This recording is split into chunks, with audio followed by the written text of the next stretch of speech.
Ganitong luto naman ang itry nyo next time mga mare. Nako, siguradong tataob na naman ang kaldero nyo dito dahil amoy at itsura pa lang nito ay talaga namang nakakatakam na.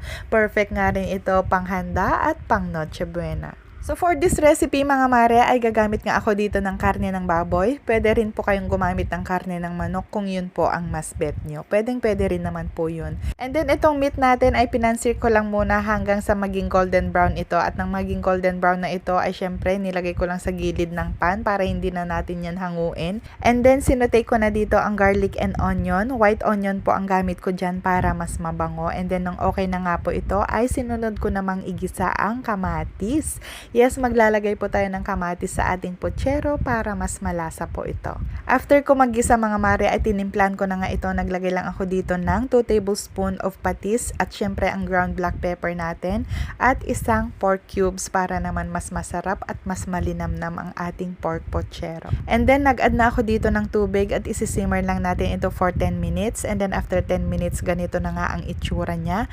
At after nyan ay nag-add na ako dito ng 250 grams of tomato sauce. And then nag-add ulit ako dito ng 1 cup of water at palalambutin ko na ito for another 20 minutes. At habang pinapalambot ko nga ang karne ay prinito ko naman muna itong saging na saba at carrots at nang okay na nga yan ay hinango ko na agad-agad. O diba ang bilis? At nang malambot na nga ang karne ay syempre ilalagay na natin dito yung naprito natin na carrots at saging na saba.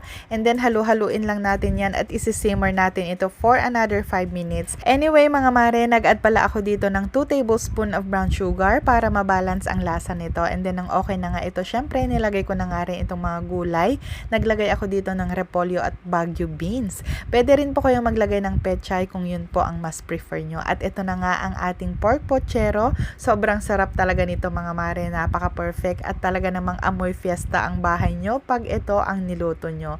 Sobrang dali lang talaga nito lutuin mga mare. Basta't kompleto ka sa ingredients ay talaga namang perfect ang inyong lulutuin. Napakasarap talaga nito. Nako, sarsa pa lang ay talaga namang tataob na naman ang kaldero nyo. Promise yan. Ang sarap talaga nito. So anyway mga mare, ito na nga ang ating pork pochero. Naluto na rin sa wakas. At ayan na nga, kakain na tayo. Maraming salamat po sa panonood. Paki-comment na rin kung hanggang saan nakarating ang video na ito. Ma-appreciate ko po yan. Please follow for more recipes. Kainan na! Let's try!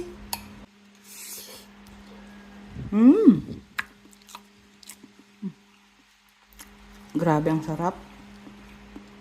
Perfect na lasa. Ang sarap ng lasa. Pang fiesta.